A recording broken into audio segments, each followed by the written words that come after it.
Hello, everybody, and welcome back to Harrison Bergeron. This is part two. I'm going to pick it up in the middle of the story. I just left off yesterday in part one after George said, "Who knows?" And that was after he had just had a conversation with his wife about, and this was a very interesting quote. I actually spoke about it. And he said, if I tried to she suggested to him to take some bird shot out of his neck. Remember, we had heard that he has a 47-pound bag of shot around his neck. Why? Because he's stronger than his wife, and maybe even stronger than some other men out there. So what do they do to make it so that he can't compete with anybody and his strength can't come into play for him, that he's not any better than anybody else because he has this strength? Well, they put bird shot on him and it weighs him down, right? So that way he's tired all the time. So his strength is consumed with the extra weight around his neck rather than being able to go out and better himself or compete with other people, right? And she said to him, why don't you take some of that bird shot out? And he said, well, if I tried to get away with it, then other people would get away with it. And pretty soon we'd be right back to the dark ages again with everybody competing against everybody else. And he says, you wouldn't like that, would you? And she said, I'd hate it, said Hazel. And he says, there you are, said George. The minute people start cheating on laws, what do you think happens to society? If Hazel hadn't been able to come up with an answer to this question, George couldn't have supplied one. A siren was going off in his head. Why? Remember, we heard in the beginning that George is smart, has of above average intelligence. Now, his wife Hazel is of normal intelligence, which means they said she couldn't hold a thought for longer than a minute or two. Well, how did they make George? How did they bring him down to that level? Well, what they do is they make a siren go off and all these different noises, these loud, awful sounds go off in his head every 30 seconds or so that he cannot continue a thought in his head. It keeps breaking him up. So he can't be smarter than other people. I pointed it out yesterday and I'll say it again. Well, why didn't the government, instead of forcing everybody to be on the lower end of this scale, why didn't they bring everybody up to the most intelligent level of the scale? Interesting question. Let's find out, see if we can find out the answer to that question. She said, reckon it'd fall apart, said Hazel. And he said, what would? Said George blankly. Society, said Hazel uncertainly. Wasn't that what you just said? Who knows, said George. Okay, this is where we picked up. The television program was suddenly interrupted from a news bulletin. It wasn't clear at first as to what the bulletin was about, since the announcer, like all announcers, had a serious speech impediment. For about half a minute, and in a state of high excitement, the announcer tried to say, ladies and gentlemen. So they just found out that the person who gives the newscaster, can't speak correctly. They have a speech impediment. Something stops them from speaking sentences very well, whether it's a lisp or a stutter. They don't really specifically say which one it is. But they said it took them a half a minute to say, ladies and gentlemen. And think about the people of this society. They allow themselves to only have that as their source of news. And who forces that down on them? The government has made them believe that nobody can be better than anybody else. In fact, everybody has to be on the bottom. Listen, he finally gave up, handed the bulletin to a ballerina to read. That's all right, Hazel said of the announcer. He tried. That's the bad thing. He tried to do that's the bad thing. He tried to do the best he could with what God gave him. He should get a nice raise for trying so hard. Interesting. So Hazel believes, and she's right to her own opinion, but she believes that it doesn't matter about results. It only matters that people try. Unfortunately, in society, if that was the way we worked, I mean, think about it, what it would be like if we said, well, it doesn't matter if, the firemen really did their job. They tried really hard. Well, the building burned down. That's what it matters. Or what would you say if you said, well, the doctor, he tried really hard, but well, that means the person died on the operating table. But think about the society that we're talking about right now, that everybody is kept equal on the bottom end. How would it work very well? I just gave you two examples. Fire departments who don't know what they're doing and are as equal as everybody else. No, in fact, I want my firemen to be extra strong and women to be extra strong, to be extra skilled, right? I certainly want my doctors to be extra smart and extra skilled, not an average person from the street, not an average person like my neighbor doing an operation on me. It wouldn't work very well. Let's continue. He should get a nice raise for trying so hard. Ladies and gentlemen, said the ballerina reading the bulletin. She must have been extraordinarily beautiful because the mask she wore was hideous. They don't even let people look good, pretty, or handsome in this society. If you look pretty or handsome, they give you an ugly mask. My question about that is, who gets to decide who's pretty or who's handsome? Who gets to decide who's ugly or whatnot? Who gets to decide what level of intelligence people should have? Who gets to decide what level of, how well people can speak when they're like announcers or musicians or something like that. Is it the government that gets to decide that? And who gets to decide who the government is then? Very interesting. Let's continue. And it was easy to see that she was the strongest and the most graceful of all the dancers, for her handicap bags were as big as those worn by 200-pound men. And she had to apologize at once for her voice, which is very unfair voice for a woman to use. By the way, one thing I have not pointed out in this second reading in part 2 was something that was mentioned to us in the very beginning of part 1. The fact that their son, their 14-year-old son, was taken away by the government today or yesterday or recently. Now, not for nothing. Don't you think that most parents would be talking about that and only that? Where's my son? Where's Harrison? Where'd they take him? Is he okay? No, they're talking about whatever they're seeing on TV for 20 seconds or a minute. Why? Because they can't hold a thought, because A, the Hazel is not smart enough to hold that thought, and B, George is kept from holding that thought by the government, the same government who took their son. Okay, here's the real question. Why did the government come and take their son? What was he doing? Based upon everything that we've seen in this story so far, based upon what Hazel said that they should not have done. And by the way, George agreed with it. We shouldn't take out any lead shots out of my bag. That would make me fair. And that wouldn't be fair to everybody else. Think about it. People would fight. People would compete. So are you getting an idea? What do you think it was that Harrison Bergeron did to get arrested? Did he try to compete? Did he try to not be handicapped? Let's listen. And she had to, I'm sorry, ladies and gentlemen, said the ballerina reading the bulletin. She must have been extraordinarily beautiful because the mask she wore was hideous. And it was easy to see that she was the strongest and the most graceful of all the dancers, for her handicap bags were as big as those worn by 200-pound men. And she had to apologize at once for her voice, which was a very unfair voice for a woman to use. Why? Her voice was a warm, luminous, timeless melody. Excuse me, she said, and she began again, making her voice absolutely uncompetitive. Remember, this ballerina wasn't supposed to be reading. If they knew that she was going to be reading the government, they would have given her a voice modulator or something. They would have put in a machine inside her throat or on her throat that would have made it so that she couldn't speak well or sound so pretty. So what does she do? She has trained herself, and she actually apologizes for having a pretty voice, for having a nice melodious voice. And then she makes her voice bad. Excuse me, she said, and she began again, making her voice absolutely uncompetitive. Harrison Bergeron, age 14, she said in a grackle squawk, has just escaped from jail, where he was held on suspicion of plotting to overthrow the government. He is a genius and an athlete, is under-handicapped, and should be regarded as extremely dangerous. Think about this society, guys. This person is getting chased by the police because he is a genius and an athlete. Think about what our society, what do we push in our society? What do people want to be? Why do people go to school and go to grad school and whatnot? So they can learn as much as they can, so they can become as much of a genius as they can. And think about athletes. Think about how people fight. And I don't mean literally fight, but I mean compete in order to be the best athletes that they can be. They're not only rewarded in society by why people feel for them. They're rewarded, geniuses and athletes in our society, with money, with high-paying jobs. Let's continue. I'm going to say it again. Harrison Bergeron, age 14, she said in a grackle squawk, has just escaped from jail, where he has been held on suspicion of plotting to overthrow the government. He is a genius and an athlete, is under-handicapped, and should be regarded as extremely dangerous. So, because he's under-handicapped, because he might be smarter than you or better looking than you, he's dangerous to you. So in this society, if they say it is dangerous for you for someone to be better looking or better than you in any way.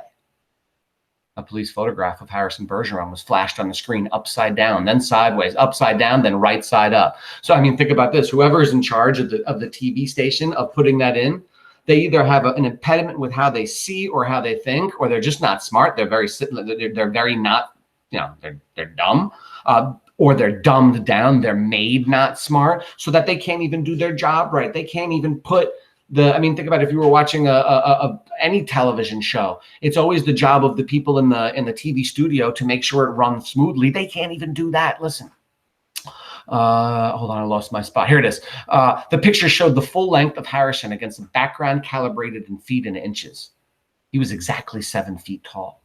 The rest of Harrison's appearance was Halloween and hardware. Nobody had ever borne heavier handicaps. All right, so why does he have to wear the heaviest handicaps? Because he's the strongest person, because he's the tallest person, because he's the smartest person, because he's the best looking person. Now, in a society, are some people blessed with some or all of those things? Absolutely they are. Some people are lucky, and not only are they really, really smart, but they're also really good looking, and they also have a very nice body as far as like, you know, how it's shaped and formed, like where their muscles and whatnot, that they're not overweight, they're not underweight, they're not gangly or gawky, that everything works out perfectly. Now, I'm one of them that can tell you not everybody does it work out. A lot of us have our own problems. Harrison has none, and of course he can't be that way in this society. Listen. He had outgrown hindrances faster than the HG men could think them up. Instead of a little ear radio for a mental handicap, he wore a tremendous pair of earphones and spectacles with thick, wavy lenses. The spectacles were intended to make him not only half blind, but to give him wanging headaches besides. Scrap metal was hung all over him. Ordinarily, there was a certain symmetry, a military neatness to the handicaps issued to strong people. But Harrison looked like a walking junkyard. In the race of life, Harrison carried 300 extra pounds. And to offset his good looks, the HG men required that he wear at all times a red rubber ball for a nose, keep his eyebrows shaved off, and cover his even white teeth with black caps at snaggletooth random. If you see this boy, said the ballerina, do not, I repeat, do not try to reason with him. There was a shriek of a door being torn from its hinges. Screams and barking cries of consternation came from the television set. The photograph of Harrison Bergeron on the screen jumped up again and again, as though dancing to the tune of an earthquake. George Bergeron correctly identified the earthquake, and well he might, he might have. For many was the time his own home had danced to the same crashing tune. My God, said George, that must be Harrison. So he can see that where the TV studio is shaking because somebody who is so big that when they walk, they shake the actual ground is walking in there. And he knows it must be Harrison because he lived with this guy until, you know, he's been in his home for the last 14 years and he's been shaking his home all along. And he says, my God, that must be Harrison. The realization was blasted from his mind instantly by the sound of an automobile collision in his head. So for 1 second, George is focused on his son on the TV, and then boom, he has a car crash in his head. So he's lost his focus. When George could open his eyes again, the photograph of Harrison was gone. A living, breathing Harrison filled the screen. Clanking, clownish, and huge, Harrison stood in the center of the studio. The knob of the upper studio door was still in his hand. Ballerinas, technicians, musicians, and announcers cowered on their knees before him, expecting to die. So think about this. This is what people have been taught in this society, that if anybody competes with anybody else, that it's actually threatening and dangerous to the person. So if somebody's better looking than you, they might hurt you. Or if somebody is smarter than you, they might hurt you. So now these people are surrounded by somebody who's better than them in almost all respect, at least visibly. I mean, who knows? One of the ballerinas might, you know, be able to play Scrabble better than Harrison, or, you know, be a better long jumper than Harrison. See, that's you know, it's, you never really know what people are good at until you spend a lot of time with them, of course. But in this society, you're not allowed to be good or better than anything. And they actually think that Harrison is going to hurt them. The government has trained them to think that inequality is dangerous to people, that not being equal, that not being exact, that not everybody being exactly the same way is dangerous to people. So listen to this. Now, here's the question. They're expecting to die. So I ask you this. Is Harrison going to hurt all these people? That's the interesting question right now. It would be very interesting if he did stand up and do that. But I'm not sure that that's the message that Kurt Vonnegut Jr., the author of this short story, is trying to teach us. I think the theme of the story is quite the opposite. I think he's trying to say that individuality is what makes people and society good. Because think about what the society is right now. It's awful. Who would want to live in this society? Certainly not I. I wouldn't want to have it where the doctors couldn't perform operations, imagine an airline pilot who can't see that well, you'd crash every time. There would be no bus drivers or trains driving around. Everybody would be crashing and dying all over the place because of these different things. So what kind of society would Kurt Vonnegut Jr. want to live in? I think he was worried that forcing equality on people was a bad thing and that the government should stay out of that and let people compete. So again, I come back to my story. Let's see Right now, these people, they're all cowering on their knees before him, expecting to die. Let's see, is that what he's going to do? Is he going to hurt people because he's different? Let's find out. I am the emperor, cried Harrison. Do you hear? I am the emperor. Everybody must do what I say at once. He stamped his foot and the studio shook. Even as I stand here, he bellowed, crippled, hobbled, sickened. I am a greater ruler than any man who ever lived. Now watch me become what I can become. Harrison tore the straps of his handicap harness like wet tissue paper. Tore straps guaranteed to support 5,000 pounds. Think about that. He's ripping the straps off him, the ones that are holding all the weights and all the garbage on him, like they're paper. And they said these straps support 5,000 pounds. That's how strong this man is. Now, can people really be that strong in real life? No, but are there people who are a lot stronger than other people in society? Absolutely. And what do those people do? Well, if they're smart, they use that strength to not only enrich themselves, but to help society, to move society forward. That's what people who are smart do, right? They use their genius in order to make the world better. Also to make their family and their bank account better because they need to eat and they need to sleep somewhere. But I think you understand my point. So let's see what Harrison does. Harrison tore the straps of his handicap harness like wet tissue paper. Tore straps guaranteed to support 5,000 pounds. Harrison's scrap iron handicaps crashed to the floor. Harrison thrust his thumbs under the bar of the padlock that secured his head harness. The bar snapped like celery. Harrison smashed his headphones and spectacles against the wall. He flung away his rubber ball nose, revealed the man that would have awed Thor, the god of thunder. I shall now select my empress, he said, looking down on the cowering people. Let the first woman who dares rise to her feet claim her mate and her throne. The moment passed, and then a ballerina arose, swaying like a willow. Harrison plucked the mental handicap from her ear, snapped off her physical handicaps with marvelous delicacy. Last of all, he removed her mask. She was blindingly beautiful. Okay, so question, before I move forward. Harrison has declared himself emperor.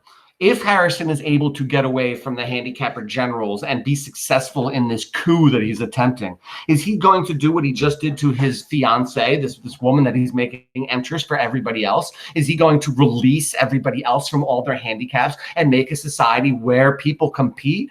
Or is he going to use this power all for himself, kind of like the government has in this story? It's an interesting question. Let's see if we can get the answer. One thing that you can point out, though, and many students have, is, hey, Kenny, he did it for that woman, for his empress. Why wouldn't he do it for other people as well? It shows that he wants other people to be that way. He did it for himself. He did it for her. What about others? We have to wait and see. Harrison plucked the mental handicap from her ear. Snapped off her physical handicaps with marvelous delicacy. Last of all, he removed her mask. She was blindingly beautiful. Now, said Harrison, taking her hand, shall we show the people the meaning of the word dance? Music, he commanded. The musicians scrambled back onto their chairs, and Harrison stripped them of their handicaps too. Think about that. The musicians, if they had all had handicaps, think about what the music would have sounded like from an orchestra of people wearing musical handicaps. I hope my daughter's not around when I say this, but it makes me think of what, like, if you go to like my daughter's 4th or 5th grade music, like when they have a symposium or like a recital, and you hear it and it's like, and it's all the, I hope she didn't hear me say that, but that's what I picture. That even the best musicians in the world in this society wouldn't be able to play for anything because they would have these handicaps. And look, the first thing that Harrison does is he pulls off her handicaps and his, and then he says, let's show these people what real dancing is. Because they've never seen real dancing before. They've only seen ballerinas that have been handicapped before and musicians that have been handicapped. And what is the first thing he does? Listen, he snaps off their handicaps too. So the musicians scrambled back into their chairs, and Harrison stripped them of their handicaps too. Play your best, he told them, and I'll make you barons and dukes and earls. The music began. It was normal at first, cheap, silly, false. But Harrison snatched 2 musicians from their chairs, waved them like batons as he sang the music and as he wanted it played. He slammed them back into their chairs. The music began again and was much improved. Harrison and his emperors merely listened to the music for a while, listened gravely, as though synchronizing their heartbeats with it. They shifted their weights to their toes. Harrison placed his big hands on the girl's tiny waist, letting her sense the weightlessness that would soon be hers. And then, in an explosion of joy and grace, into the air they sprang. Not only were the laws of land abandoned, but the laws of gravity and the laws of motion as well. They reeled, whirled, swiveled, flounced, capered, gamboled, and spun. They leaped like deer on the moon. The studio ceiling was 30 feet high, but each leap brought the dancers nearer to it. It became their obvious intention to kiss the ceiling. They kissed it. And then neutral in gravity with love and pure will, they remained suspended in air inches below the ceiling, and they kissed each other for a long, long time. It was then that Diana Moon Glampers, the handicapper general, came into the studio with a double-barrel 10-gauge shotgun. She fired twice, and the emperor and the empress were dead before they hit the floor. I'm going to read that again. I'm going to leave the last two paragraphs again. They're very small. And then, neutral in gravity with love and pure will, they remained suspended in air inches below the ceiling, and they kissed each other for a long, long time. So they danced up to the ceiling where they kiss and they embrace. And that's when Diana Moon Glampers, the handicapper general, came into the studio with a double-barreled 10-gauge shotgun. She fired twice, and the emperor and the empress were dead before they hit the floor. Diana Moon Glampers loaded the gun again. She aimed it at the musicians and told them they had 10 seconds to get their handicaps back on. It was then that the Bergeron's television tube burned out. Hazel turned a comment about the blackout to George. Time out. Let's step out of the story for a minute. George and Hazel just watched their son get blown away on live television. At this point, they should be what? Freaking out, right? First of all, look at Hazel. Hazel turned to comment about the blackout to George. In other words, she's more interested in the fact that the TV went out. She's like, George, honey, the TV went black. She's not pointing out the fact that her son just got shot. Why not? Because she's forgotten already. That's how low her intelligence is. And why did George go in to get a can of beer? Same thing. Because he's forgotten already too because of the noises in his head. George came back in with the beer, paused with the handicap signal, shook him up, and then he sat down again. You've been crying, he said to Hazel. I think one more thing is being said by this. When he wrote the story, it was in 1961. The TV had just really started to gain popularity. I mean, it came about in the 1940s, but it was really in the 1950s that people really started sitting down and watching TV like all day long. They would like sit and watch it while they were eating dinner. They would watch. I mean, you know what it's like. It's pretty much the way people now look at their telephones. My daughters will sit on their phone for literally 8 hours a day. It's insane. Me, I'm on my phone about 12 minutes a day. I don't do it that way. I don't need to be. I'm not addicted to my technology, but I know that people are. And it was in the 1950s that people started getting addicted to their television. I think Kurt Vonnegut Jr. is making a statement about the TV, because think about this. They just saw something awful, but because of the way society is, it's like they're dumb. Either they're like neutralized to it or numbed to it. So it's like they see so many bad things on TV that when they even see their son get killed, no big deal. It's no big thing. Or just the fact that it brain deads everybody, that watching too much TV might be doing to people what these machines in your head are doing in the story. Is he possibly saying that watching too much TV, too much technology is like having those buzzers in your head, that people are doing it to themselves? Whoa, that's an interesting thought. Everybody take 1 minute to think about that. Seriously. Just think about that. What a possible theme for this story could be. That TV, that too much technology is bad for people. That it takes the individuality out of their heads. That it takes the intelligence out of their heads. That it dumbs people down. That it kind of makes people equal in the fact that they spend if everybody spends all their time looking at their phone, then everybody's going to be not that intelligent because they're not studying or reading or doing real things or learning new languages or any other nice things that could happen. I'll be quiet though. Let's continue. So their son just got blown away. Hazel turned to comment about the blackout to George, but George had gone into the kitchen for a can of beer. George came back with the beer, paused while a handicap signal shook him up, and then he sat down again. You've been crying, he said to Hazel. Yep, she said. What about? He said. I forget, she said. Something real sad on television. What was it? He said. It's all kind of mixed up in my mind, said Hazel. Forget sad things, said George. I always do, said Hazel. That's my girl, said George. He winced. There was the sound of a riveting gun in his head. Gee, I could tell that one was a doozy, said Hazel. You can say that again, said George. Gee, said Hazel. I could tell that one was a doozy. Okay, so we are done with Harrison Bergeron. What do you think? I want to leave you with I want you to think about what the story, just like poetry, a good short story like this is more about what it means to you than what it means to me. I have told you throughout this poem, or I'm sorry, this short story, what I believe it means. It doesn't mean that it's necessarily right. I didn't know Kurt Vonnegut, but I've been giving you reasons for all the things that I say. I don't just say this. I don't say, well, this is what it means. I say, this is what I think it means because, and then I give you an example. You might have a different reasoning. You might say, no, Mr. Kenny, I think it's something else. Please tell me if you do. Tell me what you think and why you think it. That's the genius and beauty of all English, is that it's what it means to you and why. So, question, what is he saying about equality in this story? What is he saying about the fact that, is equality good? Is forced equality good? Is fairness good? Is forced fairness good? What is he saying about television? What is he saying about the effect that television has on its viewers? What is he saying about the effect that television has on society? How about the government? What is the effect does the government have on society? What about the fact that does government have, is there a link between the government and the media? Because clearly there's a link between the government and the media in this story. In fact, the government controls the media in this story. What happens when the government controls the media? Is that acceptable? What happens to a society in that part? Think about that. Think about what, I mean, how can you talk about the story in relation to the essay question? What can one person do to make for the equality of all other people, to fight for the equality of everybody? Or what does it mean to be free? Have a great day. Thank you very much.